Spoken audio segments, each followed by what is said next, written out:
Hi friends, ಆಸೆ ಇಂದು ಏನೆಲ್ಲ ಆಗುತ್ತೆ ಅಂತ ನೋಡೋಣ ಬನ್ನಿ. ಮೊದಲಿಗೆ ಸೂರ್ಯ ಮೀನನ್ನ ಕರ್ಕೊಂಡು ಮನೆಗೆ ಬರ್ತಾನೆ. ಆಗ ಅವ್ರ ನಡುವೆಯಲ್ಲಿ ಸಂಘರ್ಷಣೆ ಆಗ್ತಾ ಇರ್ತದೆ. ಸೂರ್ಯ ಹೇಳ್ತಾನೆ, ನಾನು ನರಸಿಂಹ ಅವತಾರ ತಾಳ್ಬಿಟ್ಟು ನೀನನ್ನು ಬಗ್ದು ಬಿಡ್ತೀನಿ ಅಂತ ಹೇಳಿ ಮನೋಜ್ಗೆ ಹೇಳ್ತಾ ಅವರಿಬ್ಬರ ನಡುವೆಯಲ್ಲಿ ಫೈಟಿಂಗ್ ಆಗ್ತಾ ಇರುತ್ತೆ. ಶಾಂತಿ ಹಾಗೂ ರಂಗನಾಥ್ ಅವರು ತಡಿಲಿಕ್ಕೆ ಪ್ರಯತ್ನ ಮಾಡ್ತಾ ಇರ್ತಾರೆ, ಆದರೆ ಅದು ಅವ್ರ ಕೈಯಲ್ಲಿ ಸಾಧ್ಯ ಆಗಲ್ಲ. ಸೂರ್ಯ ಮನೋಜನ ಜೋರಾಗಿ ತಳ್ತಾನೆ. ಹಾಗೆ ಶಾಂತಿ ಮತ್ತು ರೋಹಿಣಿ ಅವನನ್ನ ರೆಸ್ಕ್ಯೂ ಮಾಡ್ಲಿಕ್ಕೆ ಟ್ರೈ ಮಾಡ್ತಾ ಇರಬೇಕಾದ್ರೆ ಮನೆಯೊಳಗೆ ಪೊಲೀಸ್ ಅವರು ಬರ್ತಾರೆ. ಮನೆಗೆ ಪೊಲೀಸ್ ಅವರು ಎಂಟ್ರಿ ಕೊಟ್ಟಿದ್ದನ್ನು ನೋಡಿ ಮನೆಯವರೆಲ್ಲರೂ ಶಾಕ್ ಆಗ್ತಾರೆ. ಅಣ್ಣ ಅನ್ನೋ ರೆಸ್ಪೆಕ್ಟೇ ಇಲ್ಲದೆ ನಂಗೆ ಹೆಂಗ್ ವಾಂಚ್ತಾ ಇದ್ದಾನೆ ನೋಡಿ ಸರ್ ಅಂತ ಪೊಲೀಸ್ಗೆ ಮನೋಜ್ ಹೇಳಿದಾಗ ಪೊಲೀಸ್ ಹೇಳ್ತಾರೆ, ಏನ್ ಸೂರ್ಯ ನಿನ್ನನ್ನ ಎತ್ಕೊಂಡು ಹೋಗಿ ಬೆಂಡೆತ್ಬೇಕಾ ಅಂತೇಳಿ ಹೇಳ್ತಾರೆ. ಆಗ ರಂಗನಾಥ್ ಅವ್ರು ಹೇಳ್ತಾರೆ, ಇದು ನಮ್ಮನೆ ವಿಷಯ ಸರ್. ಮನೋಜ್ ಅವನು ರೇಗಿದ್ದಕ್ಕೆ ಸೂರ್ಯ ಏನೋ ನನ್ನ ಮಗ ಅವನು ಕೋಪಗೊಂಡು ಇಬ್ಬರು ಫೈಟ್ ಮಾಡ್ತಾ ಇದ್ದಾರೆ ಅಷ್ಟೇ ಅಂತ ಹೇಳಿ ಹೇಳ್ತಾರೆ. ಅದೇ ನೀವು ನಮ್ಮನೆ ವಿಷಯನ ನಾವೇ ಬಗೆಹರಿಸ್ಕೊಡ್ತೀವಿ ಅಂತ ಹೇಳ್ತಾ ಇದ್ದೀರಲ್ಲ, ಅದೇ ರೀತಿಯಲ್ಲಿ ನಾನು ಪೊಲೀಸ್ ಕಂಪ್ಲೇಂಟನ್ನು ವಾಪಸ್ ತಗೊಂಡು ಸೈನ್ ಹಾಕ್ಸ್ಕೊಂಡು ಹೋಗೋಕೆ ಬಂದಿದ್ದೀನಿ ಅಂಥೇಳಿ ಪೊಲೀಸ್ ಹೇಳಿದಾಗ ಶಾಂತಿ ಹೇಳ್ತಾಳೆ, ನಾನು ಯಾಕೆ ಕಂಪ್ಲೇಂಟನ್ನು ವಾಪಸ್ ತಗೋಬೇಕು ಅಂತ ಹೇಳಿ. ಕಂಪ್ಲೇಂಟ್ ಕೊಟ್ಟಿದ್ಯಾ ಶಾಂತಿ ಅಂಥೇಳಿ ರಂಗನಾಥ್ ಕೇಳಿದಾಗ ಪೊಲೀಸ್ ಅವ್ರು ಹೇಳ್ತಾರೆ, ಇಲ್ಲ ನಾವು ಸ್ವ ಇಚ್ಛೆಯಿಂದ ಲಾಡ್ಜ್ ಮಾಡ್ಕೊಂಡಿರುವಂತಹ ಕಂಪ್ಲೇಂಟ್ ಇದು ಅಂಥೇಳಿ. ಆಗ ಶಾಂತಿ ಅವ್ರು ಹೇಳ್ತಾರೆ, ಏನು ಕಂಪ್ಲೇಂಟನ್ನು ವಾಪಸ್ ಏನು ತಗೊಳ್ಳೋದೇನು ಬೇಡ, ನಾನು ಮುಚ್ಚಳಿಕೆ ಬರ್ಕೊಟ್ಟು ಸೈನ್ ಹಾಕ್ಕೊಡ್ತೀನಿ ಕೊಡಿ ಅಂಥೇಳಿ ಹೇಳ್ತಾಳೆ. ಆಗ ಮೀನಾ ಅವ್ರು ಹೇಳ್ತಾರೆ, ಅತ್ತೆ ಬೇಡ ಪ್ಲೀಸ್ ಕಂಪ್ಲೇಂಟನ್ನು ವಾಪಸ್ ತಗೊಳ್ಳೋಣ, ಆ ಹುಡುಗ ಏನು ಓದ್ಕೊಳ್ತಾ ಇದ್ದಾನೆ, ಅವ್ನ ಜೀವನಕ್ಕೆ ನಾವೇನು ಹಾಳು ಮಾಡೋದು ಬೇಡ ಅತ್ತೆ ಅಂತೇಳಿ ರಿಕ್ವೆಸ್ಟ್ ಮಾಡ್ಕೊಳ್ತಾಳೆ. ಮಂಜನ್ ಜೀವನ ಹಾಳಾಗೋದು ಬೇಡ, ಅಪ್ಪ ಅವನಿಗೆ ದೊಡ್ಡ ಕನಸು ಇಟ್ಕೊಂಡಿದ್ರು, ಅವ್ನು ನಮ್ಮನೆ ಜ್ಯೋತಿ, ಅವನು ದಯವಿಟ್ಟು ಹಾಗೆಲ್ಲ ಮಾಡಬೇಡಿ ಅತ್ತೆ ಅಂತ ಹೇಳಿ ಮೀನಾ ಬೇಡ್ಕೋತಾಳೆ ಶಾಂತಿಗೆ. ಮಗು ಇದ್ದಂಗೆ ಬಿಟ್ಬಿಡಿ ಅತ್ತೆ ಅಂತ ಹೇಳಿ ಮೀನಾ ಕೇಳಿದ್ದಕ್ಕೆ ಶಾಂತಿ ಹೇಳ್ತಾಳೆ, ಮುಚ್ಚೆ ಬಾಯಿ, ಯಾಕೆ ಹೀಗೆ ಮಾಡಿದ್ರಿ ಅಂಥೇಳಿ ನಾನು ಕೇಳಕ್ಕೆ ಹೋಗಿದ್ದಕ್ಕೆ ಇವರಮ್ಮ ತಂಗಿ ಎಲ್ಲ ಸೇರಿ ನನ್ನೇ ಕೊಲೆ ಮಾಡಕ್ಕೆ ಬಂದಿದ್ರು ದೇವಸ್ಥಾನದ ಹತ್ರ. ನಾನು ಇನ್ನೊಂದು ಕಂಪ್ಲೇಂಟ್ ಬರ್ಕೊಡ್ತೀನಿ, ಮೀನನ್ನು ಸೇರಿಸಿ ಪೊಲೀಸ್ ಸ್ಟೇಷನ್ಗೆ ಎತ್ಕೊಂಡು ಹೋಗಿ ಅಂತೇಳಿ ಶಾಂತಿ ಹೇಳ್ತಾಳೆ. ನಾನು ನಿಮ್ಮ ಕೊಲ್ಲೋ ಪ್ರಯತ್ನ ಮಾಡಿರ್ತೀನ ಅತ್ತೆ. ಇಲ್ಲ ಅತ್ತೆ, ಯಾಕೆ ಹಾಗೆ ಸುಳ್ಳು ಹೇಳ್ತಿದ್ದೀರಾ ಅಂತ ಹೇಳಿ ಮೀನಾ ಕೇಳ್ತಾಳೆ. ಕಳ್ಳರು ಸುಳ್ಳರು ಎಲ್ಲ ನಿಮ್ಮ ಮನೆಯವರು, ನಾನು ಯಾಕೆ ಸುಳ್ಳು ಕಂಪ್ಲೇಂಟ್ ಹಾಕ್ತೀನಿ ಅಂತ ಹೇಳಿ ಶಾಂತಿ ಹೇಳ್ತಾಳೆ ಮೀನಾಗೆ. ರಂಗನಾಥ್ ಅವರು ಶಾಂತಿ ಹೇಳ್ತಾರೆ, ಮುಚ್ಚೆ ಬಾಯಿ, ಮೀನಾ ತಮ್ಮನಿಂದ ನಿನ್ಗೆ ಅವಮಾನ ಆಗಿದೆ ಒಪ್ಕೋತೀನಿ. ಅವನಿಗೆ ಚಪ್ಪಲಿ ತಗೊಂಡು ನೀನು ಹೊಡೆದು ನಿನ್ನ ಕೋಪನ ತೀರ್ಸ್ಕೊಂಡಿದ್ಯಾ, ಅವನು ಜೀವನ ಪರ್ಯಂತವಾಗಿ ನಿನ್ನ ಕಡೆ ಮುಖ ಎತ್ತು ನೋಡ್ದಿರೋ ಥರ ಮಾಡಿದ್ಯಾ ನೀನು ಕ್ಷಮಿಸ್ಬೇಡ, ಅದ್ರಲ್ಲಿ ಅರ್ಥ ಇದೆ. ಆದರೆ ನೀನು ಮೀನಾಗಿ ಹಿಂಗೆ ಮಾಡ್ತಾ ಇರೋದು ಸರಿಯಲ್ಲ. ಈ ಥರ ಸುಳ್ಳು ಕಂಪ್ಲೇಂಟ್ ಕೊಟ್ಟು ಬೇರೆಯವ್ರ ಜೀವನ ಹಾಳು ಮಾಡಬೇಡ ಕಣೆ ಅಂಥೇಳಿ ಬೈತಾರೆ. ರಂಗನಾಥ್ ಅವರು ಪೊಲೀಸ್ಗೆ ಹೇಳ್ತಾರೆ, ಇನ್ಯಾವುದು ಹೊಸ ಕೇಸ್ನ ಹಾಕೋದಿಲ್ಲ ಸರ್, ಕೊಟ್ಟಿರೋ ಕೇಸ್ನ ನಾವು ವಾಪಸ್ ತಗೊತೀವಿ ಅಂತೇಳಿ ಹೇಳ್ತಾರೆ. ಶಾಂತಿ ವಾಪಸ್ ತಗೋ ಕೇಸ್ನ ಅಂತೇಳಿ ಹೇಳ್ತಾರೆ. ನಾನು ಸತ್ರು ಈ ಕೇಸ್ನ ವಾಪಸ್ ತಗೊಳ್ಳಲ್ಲ ಅಂಥೇಳಿ ಶಾಂತಿ ಹೇಳ್ತಾಳೆ ರಂಗನಾಥ್ಗೆ. ನೀನು ನನ್ನ ವಿರೋಧ ಕಟ್ಕೋಬೇಡ ಅಂತ ಹೇಳಿ ರಂಗನಾಥ್ ಅವ್ರು ಹೇಳಿದ್ದಕ್ಕೆ ಪ್ರಪಂಚವೇ ನನ್ನ ವಿರುದ್ಧ ತಿರುಗಿ ನಿಂತರು ನಾನು ನನ್ನ ಕಂಪ್ಲೇಂಟನ್ನು ವಾಪಸ್ ತಗೊಳ್ಳಲ್ಲ. ಆಗ ಮನೋಜ್ ಕೂಡ ಹೇಳ್ತಾನೆ, ಅಮ್ಮ ನೀನು ಇನ್ನೊಂದು ಕೇಸ್ನ ನೀನು ಕೊಡು, 4 ದಿನ ನಾವಾದರೂ ನೆಮ್ಮದಿಯಾಗಿರ್ಬೋದು ಅಂತ ಮನೋಜ್ ಶಾಂತಿಗೆ ಹೇಳ್ತಾನೆ. ಶಾಂತಿ ಪೊಲೀಸರಿಗೆ ಹೇಳ್ತಾರೆ, ಕೊಡಿ ಸರ್ ನಾನು ಸೈನ್ ಮಾಡ್ಕೊಡ್ತೀನಿ ಅಂತ ಹೇಳಿ. ಆಗ ಮೀನಾ ಶಾಂತಿಗೆ ಬೇಡ ಬೇಡ ಅತ್ತೆ ಅಂತ ಹೇಳಿ ರಿಕ್ವೆಸ್ಟ್ ಮಾಡ್ಕೊಳ್ತಾಳೆ, ಬೇಡ್ಕೊಳ್ತಾಳೆ. ಆಗ ಮೀನಾ ಅವರು ರೋಹಿಣಿ ಹತ್ರ ಹೋಗಿ, ನೀವಾದರೂ ಒಂದು ಮಾತು ಅತ್ತೆಗೆ ಹೇಳಿ, ಕಂಪ್ಲೇಂಟಿಗೆ ಸೈನ್ ಮಾಡೋದು ಬೇಡ ಅಂಥೇಳಿ, ನಿಮ್ಮ ಮಾತು ಕೇಳ್ತಾರೆ ಅಂಥೇಳಿ ಬೇಡ್ಕೊಳ್ತಾಳೆ. ಆಗ ರೋಹಿಣಿ ಅವರು ಕಡಾಖಂಡಿತವಾಗಿ ಹೇಳಿಬಿಡ್ತಾರೆ, ಇಲ್ಲ ತಪ್ಪು ಮಾಡಿದವ್ರಿಗೆ ಶಿಕ್ಷೆ ಆಗಲೇಬೇಕು, ನಾನು ಹಾಗೆಲ್ಲ ಸಪೋರ್ಟ್ ಮಾಡಿ ಮಾತಾಡೋಕ್ಕಾಗಲ್ಲ, ಕಡೆ ಪಕ್ಷ ನಿಮ್ಮ ತಮ್ಮಗಾರು ಗೊತ್ತಾಗಬೇಕಲ್ಲ ತಾನು ತಪ್ಪು ಮಾಡಿದ್ದೀನಿ ಅಂಥೇಳಿ, ಆ ಕಾರಣಕ್ಕಾದರೂ ನಾನು ಅತ್ತೆಗೆ ಸಪೋರ್ಟ್ ಮಾಡ್ತೀನಿ, ಅವನಿಗೆ ಶಿಕ್ಷೆ ಆಗಬೇಕು ಅಂತೇಳಿ ಹೇಳ್ತಾರೆ ರೋಹಿಣಿ. ಇದು ಅಲ್ಲದೆ ನೀವು ಅವನ್ನ ತುಂಬ ಪ್ರೀತಿಯಿಂದ ಬೆಳೆಸಿದ್ದೀರಿ, ಮೊದಲಿಂದಲೇ ಶಿಸ್ತಾಗಿ ಬೆಳೆಸಿದ್ರೆ ಅವ್ನು ಹೀಗಿರ್ತಿರ್ಲಿಲ್ಲ ಅಂಥೇಳಿ ರೋಹಿಣಿ ಅವ್ರು ಮೀನಾಗೆ ಹೇಳ್ತಾಳೆ. ಆಗ ಮನೋಜ್ ಹೇಳ್ತಾನೆ, ನಿನ್ನ ಕೊಲೆ ಪ್ರಯತ್ನ ಕೂಡ ಆಗಿದೆಯಲ್ಲ, ಅದನ್ನು ಕೂಡ ನೀನು ಬರೆದು ಕೊಡು ಅಂತೇಳಿ ಶಾಂತಿಗೆ ಹೇಳಿದಾಗ ಪೊಲೀಸ್ ಅವ್ರು ಕೇಳ್ತಾರೆ, ನೀವು ಒಬ್ಬರೇ ಇದ್ದಾಗ ಕೊಲೆ ಪ್ರಯತ್ನ ನಡೆದಿದ್ದ ಅಂಥೇಳಿ. ಆಗ ಶಾಂತಿ ಅವ್ರು ಹೇಳ್ತಾರೆ, ಇಲ್ಲ 100 ಜನ ಇದ್ದಾಗಲೇ ಇದು ನಡೆದಿದ್ದು ದೇವಸ್ಥಾನದಲ್ಲಿ ಅಂತೇಳಿ ಹೇಳ್ತಾರೆ ಶಾಂತಿ.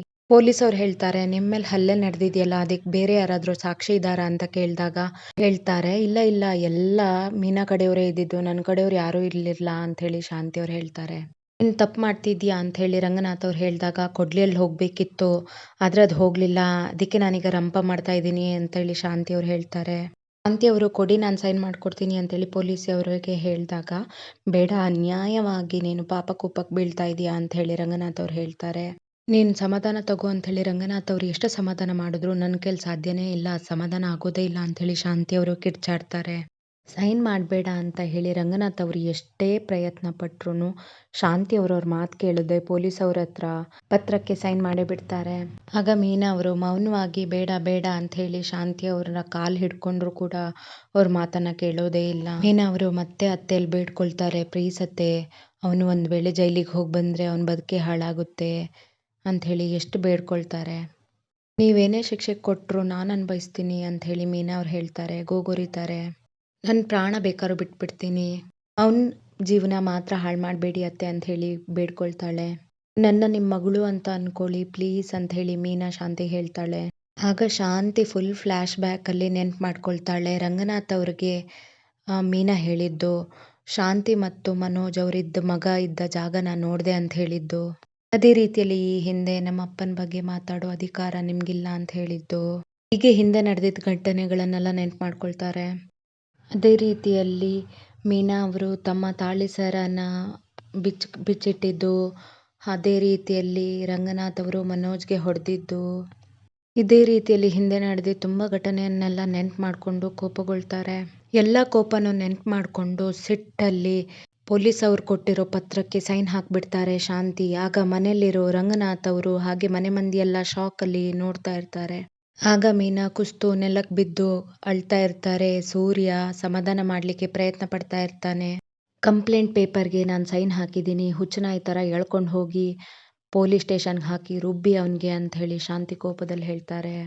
ಆಗ ಸೂರ್ಯ ಪೊಲೀಸ್ ಅವ್ರ ಹತ್ರ ಬೇಡ್ಕೊಳ್ತಾನೆ, ಬೇಡ ಸರ್ ಅವ್ನು ತುಂಬ ಪಾಪದವನು, ಆ ಥರ ಎಲ್ಲ ಮಾಡೋಕ್ಕೆ ಹೋಗ್ಬೇಡಿ ಅಂಥೇಳಿ ಎಷ್ಟು ಬೇಡ್ಕೊಂಡ್ರು ಪೊಲೀಸ್ ಅವ್ರು ಹೇಳ್ತಾರೆ, ಕಂಪ್ಲೇಂಟ್ಗೆ ಸೈನ್ ಆಗಿದೆ, ಅವನೇ ಬಂದು ಸರೆಂಡರ್ ಆಗೋಕೆ ಹೇಳಿ, ಇಲ್ಲದೆ ಹೋದರೆ ನಾವು ಅವನ್ನ ಎಳ್ಕೊಂಡು ಬಂದು ಬೆಂಡೆತ್ತು ಬಿಡ್ತೀವಿ ಅಂತೇಳಿ ಹೇಳ್ತಾರೆ ಪೊಲೀಸ್ ಅವರು. ನಾನು ಹೇಳೋ ಮಾತನ್ನು ಕೇಳಿ ಸರ್ ಅಂತ ಹೇಳಿ ಸೂರ್ಯ ಹೇಳ್ತಾ ಇದ್ರು ಪೊಲೀಸ್ ಅವ್ರು ಹೊರಟ್ಬಿಡ್ತಾರೆ. ಬೇಡ ಬೇಡ ಅಂದ್ರು ಕೊಟ್ಬಿಟ್ಟೆ ಅಲ್ವಾ ಕಂಪ್ಲೇಂಟ್ನ ಸಕ್ಕರೆ ಅಂತ ಹೇಳಿ ಸೂರ್ಯ ಮೀನಾಗಿ ಹೇಳ್ತಾ ಇರ್ತಾನೆ. ಅದೇ ರೀತಿಯಲ್ಲಿ ರಂಗನಾಥ್ ಅವರು ಶಾಕ್ ಆಗಿ ಅಲ್ಲೇ ಕೂತಿರ್ತಾರೆ. ಆದರೆ ಕೋರ್ಟ್ಗೆ ಹೋಗಿ ಅವನನ್ನು ಹೆಂಗೆ ನಾನು ಆಚೆ ಕರ್ಕೊಂಬರ್ಬೇಕು ಅಂಥೇಳಿ ನನಗೂ ಗೊತ್ತು ಅಂತೇಳಿ ಸೂರ್ಯ ಹೇಳ್ತಾನೆ. ನೀನು ಸಮಾಧಾನ ಮಾಡ್ಕೊ ಮೀನಾ, ಅವನನ್ನು ಹೇಗಾದರೂ ಮಾಡಿ ನಾನು ಕರ್ಕೊಂಬಂದೇ ಬರ್ತೀನಿ ಅಂತ ಹೇಳಿ ಸೂರ್ಯ ಸಮಾಧಾನ ಮಾಡ್ತಾನೆ ಮೀನಾಗೆ. ಸಮಾಧಾನ ಮಾಡ್ಕೊ ನೀನು, ಬಾ ಒಳಗಡೆ ಹೋಗೋಣ ಅಂತ ಹೇಳಿ ಸೂರ್ಯ ಮೀನಾನ ಕರ್ಕೊಂಡು ಹೋಗ್ಬೇಕಾದ್ರೆ ಕಾಲು ಒಳಗಡೆ ಇಟ್ಟರೆ ಕತ್ತರಿಸ್ಬಿಡ್ತೀನಿ ಅಂತೇಳಿ ಶಾಂತಿ ಕೋಪದಲ್ಲಿ ಹೇಳ್ತಾರೆ. ಅದಕ್ಕೆ ಸೂರ್ಯ ಯಾಕೆ ಏನಕ್ಕೆ ಅಂತೇಳಿ ಪ್ರಶ್ನೆ ಮಾಡ್ತಾನೆ. ಅದು ಅಲ್ಲದೆ ತಪ್ಪು ಮಾಡಿರೋನ ಮೇಲೆ ಕಂಪ್ಲೇಂಟ್ ಕೊಟ್ಟಾಗಿದೆ, ಇನ್ನೇನೇನು ಸಾಬ್ರಿ ಅಂಥೇಳಿ ಶಾಂತಿಗೆ ಪ್ರಶ್ನೆ ಮಾಡ್ತಾನೆ ಸೂರ್ಯ. ಅದಕ್ಕೆ ಶಾಂತಿ ಅವ್ರು ಜೋರಾಗಿ ಹೇಳ್ತಾರೆ, ಮನೆ ಮಂದಿ ಎಲ್ಲ ಕೇಳಿಸ್ಕೊಳ್ಳಿ, ನಾನು ಬೇಡ ಅಂದಮೇಲೆ ಮುಗೀತು, ಈ ಹುಡುಗಿ ಮನೆ ಒಳಗೆ ಬರಂಗಿಲ್ಲ. ಅದಕ್ಕೆ ಕೋಪದಲ್ಲಿ ರಂಗನಾಥ್ ಅವ್ರು ಹೇಳ್ತಾರೆ, ನೀನೇನು ಹೇಳಿದ್ ಕೇಳೋದು, ನೀನೇನು ಈ ಮನದ ಸರ್ವಾಧಿಕಾರಿನ ಅಂಥೇಳಿ ಪ್ರಶ್ನೆ ಮಾಡ್ತಾರೆ. ಗಂಡ ಹೇಳಿದ ಮಾತಿಗೂ ನೀನೇನು ಬೆಲೆ ಕೊಡೋಳಲ್ಲ, ಮೀನಾತ್ಗೆ ಏನೂ ತಪ್ಪು ಮಾಡಿಲ್ಲ ಅಂತ ಹೇಳಿ ಶ್ರುತಿ ಹಾಗೂ ರವಿ ಅವ್ರು ಕೂಡ ಕೇಳ್ಕೊಳ್ತಾರೆ. ಅಂಥದ್ರಲ್ಲಿ ಮನೆ ಬಿಟ್ಟು ಆಚೆ ಹೋಗು ಅಂತ ಹೇಳೋದು ತಪ್ಪು ನೀವು ಅಂಥೇಳಿ ಶಾಂತಿಗೆ ಹೇಳ್ತಾಳೆ. ಆಗ ಶಾಂತಿ ಕೋಪದಲ್ಲಿ ರಂಗನಾಥ್ಗೆ ಹೇಳ್ತಾರೆ, ನಿಮ್ಮ ಉತ್ತರ ಹೇಳಿ, ಯಾಕೆ ನನ್ನನ್ನು ತಡಿತಾ ಇದ್ದೀರಾ ಅಂಥೇಳಿ ಹೇಳ್ತಾಳೆ. ಆಗ ಮೀನಾ ಅವ್ರು ಹೇಳ್ತಾರೆ, ನನ್ನಿಂದಾಗಿ ಈ ಮನೆ ಶಾಂತಿ ಹಾಳಾಗೋದು ಬೇಡ, ನಾನೇ ಹೊರಗೆ ಹೋಗ್ತೀನಿ ಅಂತ ಹೊರಡ್ತಾರೆ. ನನ್ನಿಂದ ನಿಮ್ಗೆ ತೊಂದರೆ ಆಗೋದು ಬೇಡ ಅಂಥೇಳಿ ಮೀನಾ ಶಾಂತಿ ಅವ್ರ ಹತ್ರ ಕೇಳ್ಕೊಳ್ತಾಳೆ. ಅದು ಅಲ್ಲದೆ ನಾನೇ ಈ ಮನೆಯಿಂದ ಹೊರಗೆ ಹೋಗ್ತೀನಿ, ನೀವೆಲ್ಲ ಈ ಮನೆಯಲ್ಲಿ ಸಂತೋಷವಾಗಿರಿ ಅಂಥೇಳಿ ಬೇಡ್ಕೊಳ್ತಾಳೆ. ಮೀನಾ ಹತ್ಕೊಂಡು ಮನೆಯಿಂದ ಹೊರಗಡೆ ಹೋಗ್ತಾ ಇರಬೇಕಾದ್ರೆ ಸೂರ್ಯ ಕೂಡ ಹೋಗ್ಬಿಡ್ತಾನೆ. ಅದೇ ರೀತಿಯಲ್ಲಿ ಸೂರ್ಯ ತಡೆಯೋ ಪ್ರಯತ್ನ ಮಾಡ್ತಾ ಇರ್ತಾನೆ. ಆಗ ರಂಗನಾಥ್ ಅವರು ಮೀನಾ ಅಂತ ಹೇಳಿ ಜೋರಾಗಿ ಕರೀತಾರೆ. ರಂಗನಾಥ್ ಅವ್ರು ಹೇಳ್ತಾರೆ, ಈ ಮನೆಯಲ್ಲಿ ಇರಮ್ಮ ಅಂತ ಹೇಳ್ತಾರೆ. ಆಗ ಶ್ರುತಿ ಮತ್ತು ರವಿ ಅವರು ಒಬ್ರನ್ನೊಬ್ರು ಮುಖ ನೋಡ್ಕೊಂಡು ಖುಷಿ ಪಡ್ತಾರೆ. ಹಾಗೆ ಶಾಂತಿ, ಮನೋಜ್ ಹಾಗೂ ರೋಹಿಣಿ ಅವರು ಗಾಬರಿಯಲ್ಲಿ ನೋಡ್ತಾ ಇರ್ತಾರೆ. ಇನ್ನೊಮ್ಮೆ ರಂಗನಾಥ್ ಅವರು ಒತ್ತಿ ಹೇಳ್ತಾರೆ, ನೀ ಈ ಮನೆಯಲ್ಲೇ ಇರು ಕಂದ ಅಮ್ಮ ಅಂತ ಹೇಳಿ. ಶಾಂತಿ ರಂಗನಾಥ್ ಅವ್ರಿಗೆ ಹೇಳ್ತಾರೆ, ನಿನ್ನೆ ಮೊನ್ನೆ ಬಂದವಳಿಗೋಸ್ಕರ 30 ವರ್ಷದಿಂದ ನಿಮ್ಮ ಜೊತೆ ಸಂಸಾರ ಮಾಡ್ಕೊಂಡಿದ್ದವಳನ್ನ ಕಡೆಗಣಿಸ್ಬಿಟ್ರಿ. ಶಾಂತಿ ಹೇಳ್ತಾರೆ, ನಾನು ನಿಮ್ಮನ್ನ ಸಲಿಗೆ ತಗೊಂಡಿರ್ಬೋದು, ತಮಾಷೆ ಮಾಡಿರ್ಬೋದು, ಎಲ್ಲ ಮಾಡಿದ್ದು ನನ್ನ ಗಂಡ ಅನ್ನೋ ರೀತಿಯಿಂದ ಅಷ್ಟೇ. ಜೀವನದಲ್ಲಿ ಅದೆಷ್ಟೇ ಕಷ್ಟ ಬಂದಿದ್ರು ನಾನು ನಿಮ್ಮನ್ನು ಬಿಟ್ಕೊಟ್ಟಿರಲಿಲ್ಲ. ಅದು ನೀವು ಪೊಲೀಸ್ ಕಪಿ ಮುಷ್ಟಿಯಲ್ಲಿದ್ದಾಗಲೂ, ನೀವು ಹಾಸ್ಪಿಟಲ್ ಇದ್ದಾಗಲೂ, ಆಗಲೂ ಕೂಡ ನಾನು ನನ್ನ ಪ್ರಾಣ ಕೊಟ್ಟಾದರೂ ನಿಮ್ಮನ್ನು ಕಾಪಾಡ್ಕೊಂಡಿದ್ದೀನಿ. ಆದರೆ ಇವತ್ತು ಈ ಹೂ ಕಟ್ಟೋಳ್ಗೋಸ್ಕರ ನೀವು ನನ್ನನ್ನು ಬಿಟ್ಕೊಟ್ಬಿಟ್ರಾ ಅಂಥೇಳಿ ಶಾಂತಿಯವರು ಹೇಳ್ತಾರೆ ರಂಗನಾಥ್ಗೆ. ಸರಿ ಬಿಡಿ, ಇಷ್ಟೆಲ್ಲ ನಡೆದಾದ್ಮೇಲೆ ನಾನು ಈ ಮನೇಲಿ ಇರಲ್ಲ, ನಾನೇ ಈ ಮನೆ ಬಿಟ್ಟು ಹೊರಟ್ಬಿಡ್ತೀನಿ ಅಂತೇಳಿ ಶಾಂತಿಯವ್ರು ಹೇಳಬೇಕಾದ್ರೆ ಮನೋಜ್ ಅವರು, ಬೇಡಮ್ಮ ನೀನು ಯಾಕೆ ಈ ಮನೆ ಬಿಟ್ಟು ಹೋಗ್ತಾ ಇದೀಯಾ ಅಂಥೇಳಿ ಹೇಳ್ತಾನೆ. ಆಗ ರೋಹಿಣಿ ಅವರು ಕೂಡ ಹೇಳ್ತಾರೆ, ಹೌದು ಅತ್ತೆ, ನೀವು ಯಾಕೆ ಈ ಮನೆ ಬಿಟ್ಟು ಹೋಗಬೇಕು ಅಂತೇಳಿ ಹೇಳ್ತಾರೆ. ಅದು ಅಲ್ಲದೆ ಮೀನಾ ಅವರೇ ನೋಡಿ ನಿಮ್ಮಿಂದ ಮನೇಲಿ ಏನೆಲ್ಲ ನಡೀತಾ ಇದೆ ಅಂಥೇಳಿ ಹೇಳ್ತಾಳೆ. ಅದು ಅಲ್ಲದೆ ರೋಹಿಣಿ ಅವ್ರು ಹೇಳ್ತಾರೆ, ನಿಮ್ಮಿಂದಾಗಿ ಅತ್ತೆ ಮನೆ ಬಿಟ್ಟು ಹೋಗ್ತೀನಿ ಅಂತ ಹೇಳ್ತಾ ಇದ್ದಾರೆ, ಹೊರಟ್ಬಿಡಿ ಮೀನಾ ಅವರೇ ನೀವು ಇಲ್ಲಿಂದ ಅಂತ ಹೇಳಿದಾಗ ರಂಗನಾಥ್ ಅವರು ಕೋಪದಲ್ಲಿ ರೋಹಿಣಿ ಅಂತ ಹೇಳಿ ಹೇಳ್ತಾರೆ. ಅದು ಅಲ್ಲದೆ ನೀನು ಈ ಮನೆಯಲ್ಲೇ ಇರಬೇಕು ಮಗು, ಇದು ನನ್ನ ನಿರ್ಧಾರ ಅಂಥೇಳಿ ರಂಗನಾಥ್ ಅವರು ಖಡಾಖಂಡಿತವಾಗಿ ಹೇಳ್ತಾರೆ. ಆಗ ಶಾಂತಿ ಅವರು ಕೋಪದಲ್ಲಿ ಅಳ್ತಾ ಮನೆ ಒಳಗಡೆ ಹೊರಟ್ಬಿಡ್ತಾರೆ. ಆಗ ಅಪ್ಪ ನೋಡಿ ಅಪ್ಪ ಏನಾಗ್ತಾ ಇದೆ ನೋಡಿ ಅಪ್ಪ ಅಂಥೇಳಿ ಮನೋಜ್ ರಂಗನಾಥ್ ಅವ್ರಿಗೆ ಹೇಳ್ತಾರೆ. ಮನೆ ಬಿಟ್ಟು ಹೋಗ್ತಾ ಇದ್ದಾಳೆ ನೋಡಿ ಅಪ್ಪ, ಶಾಂತಿ ಮನೆ ಬಿಟ್ಟು ಹೋಗ್ತಾ ಇದ್ದಾರೆ ಅಂಥೇಳಿ ಮನೋಜ್ ಅವ್ರು ಹೇಳ್ತಾನೆ. ಮಾವ ಈ ಟೈಮಲ್ಲಿ ನೀವು ಸುಮ್ಮನೆ ಇರಬಾರ್ದು ನೋಡಿ ಮಾವ ಅಂಥೇಳಿ ರೋಹಿಣಿ ಅವ್ರು ಹೇಳ್ತಾ ಇರ್ತಾಳೆ. ನಿಮಗೆ ಸೊಸೆ ಮುಖ್ಯನಾ ಹೆಂಡತಿ ಮುಖ್ಯನಾ ಅಂಥೇಳಿ ರೋಹಿಣಿ ಪ್ರಶ್ನೆ ಮಾಡಿದಾಗ, ನನಗೆ ನ್ಯಾಯ ಮುಖ್ಯ, ನಾನು ನ್ಯಾಯಕ್ಕೆ ಬೆಲೆ ಕೊಡ್ತೀನಿ ಅಂಥೇಳಿ ರಂಗನಾಥ್ ಅವರು ಖಡಾಖಂಡಿತವಾಗಿ ಹೇಳ್ತಾರೆ.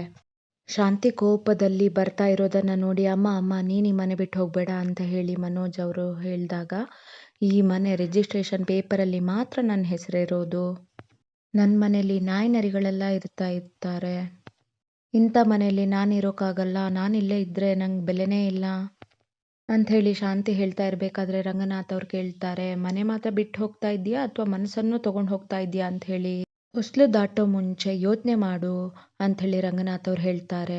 ಅದು ಅಲ್ಲದೆ ನೀನು ಮನೆ ಬಿಟ್ಟು ಹೋಗ್ತಾ ಇದೆಯಾ ಅಥವಾ ಮನಸ್ಸನ್ನೇ ಬಿಟ್ಟು ಹೋಗ್ತಾ ಇದೆಯಾ ಅಂಥೇಳಿ ಯೋಚನೆ ಮಾಡು ಅಂಥೇಳಿ ಇನ್ನೊಮ್ಮೆ ರಿಮೈಂಡ್ ಮಾಡ್ತಾರೆ ಶಾಂತಿಗೆ. ಕೋಪದಲ್ಲಿ ಕೊಯ್ಕೊಂಡಿರೋ ಮೂಗು ಶಾಂತ ಆದಮೇಲೆ ಬರೋದಿಲ್ಲ, ಹೆಚ್ಚು ಅಧಿಕ ಪ್ರಸಂಗ ಮಾಡಬೇಡ, ಒಳಗಡೆ ನಡಿ ಅಂಥೇಳಿ ಶಾಂತಿಗೆ ಕೋಪದಲ್ಲಿ ಹೇಳ್ತಾರೆ ರಂಗನಾಥ್. ಆದರೆ ಶಾಂತಿ ಮನೋಜ್ ರೋಹಿಣಿ ಎಲ್ಲರ ಮುಖವನ್ನು ನೋಡ್ಕೊಳ್ತಾರೆ. ಶಾಂತಿ ಕೋಪದಲ್ಲಿ ಬ್ಯಾಗನ್ನು ತಗೊಂಡು ಮನೆ ಹೊಸಲು ದಾಟಿ ಬಿಡ್ತಾರೆ. ಈ ಕಡೆ ಶಾಂತಿ ಫ್ರೆಂಡ್ ಶಾಂತಿಗೆ ಫೋನ್ ಮಾಡೋಕೆ ಟ್ರೈ ಮಾಡ್ತಾ ಇರ್ತಾರೆ. ಯಾಕಂದರೆ ಇವಳಿಗೆ ಮೊದಲೇ ಗೊತ್ತಿರುತ್ತೆ ಶಾಂತಿಗೆ ಮೊದಲೇ ಮುಂಗೋಪ ಜಾಸ್ತಿ, ಇವಳ ಮನೇಲಿ ಇನ್ನೇನು ರಾದಂತ ಮಾಡಿರ್ತಾಳೋ ನೋಡೋಣ ಅಂತೇಳಿ ಫೋನ್ ಮಾಡೋಕೆ ಟ್ರೈ ಮಾಡ್ತಾ ಇದ್ದರೆ ಅವ್ರ ಮನೆಯಲ್ಲೇ ರಿಂಗ್ ಆದಂಗೆ ಆಗುತ್ತೆ ಫೋನ್. ಇದೇನಿದು ಶಾಂತಿ ಫೋನ್ ನಮ್ಮ ಮನೆಯಲ್ಲೇ ರಿಂಗ್ ಆಗ್ತಾ ಇದೆಯಾ ಅಂತ ಅನ್ಕೋಬೇಕಾದ್ರೆ ಶಾಂತಿ ಅವರು ಬ್ಯಾಗ್ ತೊಗೊಂಬಂದಿದ್ದನ್ನ ನೋಡಿ, ಯಾಕೆ ಶಾಂತಿ ಬ್ಯಾಗ್ ಬೇರೆ ತೊಗೊಂಬಂದಿದ್ಯಾ, ಏನು ಬ್ಯಾಗಲ್ಲಿ ನಿನ್ನ ಸ್ಟೂಡೆಂಟ್ಗೋಸ್ಕರ ಯೂನಿಫಾರ್ಮ್ ಏನಾದ್ರು ಇಟ್ಕೊಂಡಿದ್ಯಾ ಹೆಂಗೆ ಅಂಥೇಳಿ ಕೇಳಿದಾಗ ಆಗ ಶಾಂತಿ ಹೇಳ್ತಾರೆ, ಇಲ್ಲ ನಾನು ಮನೆ ಬಿಟ್ಟು ಬಂದಿದ್ದೀನಿ ಅಂಥೇಳಿ. ಇದೇನೆ ಹೊಸದಾಗಿ ಮದುವೆ ಆಗಿರೋ ಹೆಣ್ಣು ಕೋಪದಲ್ಲಿ ಮನೆ ಬಿಟ್ಟು ತಾಯಿ ಮನೆಗೆ ಬಂದಂಗೆ ನೀನು ಆಡ್ತಾ ಇದೆಯಲ್ಲ ಅಂಥೇಳಿ ಶಾಂತಿಗೆ ಪ್ರಶ್ನೆ ಮಾಡ್ತಾರೆ ಫ್ರೆಂಡ್. ಆಗ ಶಾಂತಿ ಹೇಳ್ತಾರೆ, ನನಗೆ ಹೊರಗಡೆ ತಲೆ ಎತ್ಕೊಂಡು ಓಡಾಡೋಕ್ಕಾಗ್ತಾ ಇಲ್ಲ, ಅವತ್ತು ಸೊಸೆ ಅಂತ ಕರ್ಕೊಬಂದಿದ್ದು ಶನಿ ನನ್ನ ಹೆಗಲ ಮೇಲೆ ಹತ್ಕೊಂಡು ಕುಣಿತಾ ಇದೆ, ಆ ಮನೇಲಿ ಒಂದು ಕ್ಷಣನೂ ನಂಗೆ ಇರೋಕ್ಕಾಗ್ತಿಲ್ಲ ಅಂತ ಹೇಳಿದಾಗ ಫ್ರೆಂಡ್ ಕೇಳ್ತಾರೆ, ಹೌದು ನೀನು ಹೋಗಿದ್ದ ಸ್ಪೀಡ್ ನೋಡಿದ್ರೆ ಮೀನನ್ನು ಮನೆಯಿಂದ ಹೊರಗೆ ಹಾಕ್ತೀನಿ ಅಂತ ಅಂದ್ಕೊಂಡ್ರೆ ನೀನೇ ಹೊರಗಡೆ ಬಂದುಬಿಟ್ಟಿದೆಯಲ್ಲ ಅಂತ ಹೇಳ್ತಾರೆ. ಶಾಂತಿ ಹೇಳ್ತಾರೆ, ಮೀನನೇ ತಾನೇ ಮನೆ ಮಹಾರಾಣಿ, ಅವಳು ಹೇಳ್ದಂಗೆ ತಾನೇ ಎಲ್ಲ ನಡೆಯೋದು, ಆ ಹೂ ಕಟ್ಟೋಳ ಮನೆಯಿಂದ ಹೊರಗಡೆ ಹಾಕಿ ಅಂತ ಅಂದರೆ ನನ್ನ ಗಂಡನೂ ಒಪ್ತಾ ಇಲ್ಲ, ಆ ಸೂರ್ಯನೂ ಒಪ್ತಾ ಇಲ್ಲ ಅಂಥೇಳಿ ಶಾಂತಿ ಹೇಳ್ತಾರೆ. ಅದಕ್ಕೆ ಅವಳಿರೋ ಮನೆಯನ್ನು ನಾ ಇರಲ್ಲ ಅಂಥೇಳಿ ಬಿಟ್ಬಿಟ್ಟು ಬಂದ್ಬಿಟ್ಟೆ ಅಂಥೇಳಿ ಶಾಂತಿ ಹೇಳ್ತಾರೆ. ಅದಕ್ಕೆ ಗೆಳತಿ ಹೇಳ್ತಾರೆ, ಎಷ್ಟು ದಿನ ಅಂಥೇಳಿ ನೀ ಆ ಮನೆಗೆ ಹೋಗದೆ ಇರ್ತೀಯ ಅಂತ ಹೇಳಿದ್ದಕ್ಕೆ ಶಾಂತಿ ಹೇಳ್ತಾರೆ, ಮೀನಾ ಆ ಮನೇಲಿ ಇರೋ ತನಕ ನಾನು ಆ ಮನೆಗೆ ಕಾಲಿಡಲ್ಲ ಅಂತ ಹೇಳ್ತಾರೆ. ಅದೇ ರೀತಿಯಲ್ಲಿ ಇವ್ರು ಹೇಳ್ತಾರೆ, ಅದು ಎಷ್ಟು ದಿನ ಆಗುತ್ತೆ, ಅದೇ ಕಣ್ಣ ಒಪ್ತಾರಾ ಅಂತ ಹೇಳಿದ, ಕಣ್ಣ ಒಪ್ಪಲೇಬೇಕು, ಒಪ್ಪದೆ ಎಲ್ಲೋಗ್ತಾರೆ ನಾನು ನೋಡ್ತೀನಿ ಅಂಥೇಳಿ ಶಾಂತಿ ಹೇಳ್ತಾಳೆ. ಸರಿ ಬಿಡು ನೀ ಇಲ್ಲೇ ಕೂತಿರು, ನಾನು ನಿಂಗೆ ಕಾಫಿ ಮಾಡಿಕೊಡ್ತೀನಿ ಅಂತ ಹೇಳಿದಾಗ, ನಂಗೆ ಕಾಫಿನೂ ಬೇಡ ಏನು ಬೇಡ ಅಲ್ಲೇ ಕೂತ್ಕೋ ನೀನು ಅಂತೇಳಿ ಕೋಪವಾಗಿ ಹೇಳ್ತಾಳೆ ಶಾಂತಿ. ಮನೆನೇ ಹತ್ಕೊಂಡು ಉರಿತಾ ಇದೆ, ಹಂಗಿರ್ಬೇಕಾದ್ರೆ ಕಾಫಿ ಬೇರೆ ಚಿಂತೆನಂತೆ ಅಂಥೇಳಿ ಶಾಂತಿ ಗೊಣ್ಕೊಂತಾಳೆ. ಇಲ್ಲಿಗೆ ಇಂದಿನ ಸಂಚಿಕೆ ಮುಗೀತು. ನಾನು ನಿಮ್ಮನ್ನು ಮುಂದಿನ ಸಂಚಿಕೆಯಲ್ಲಿ ಭೇಟಿ ಆಗ್ತೀನಿ. ಧನ್ಯವಾದಗಳು.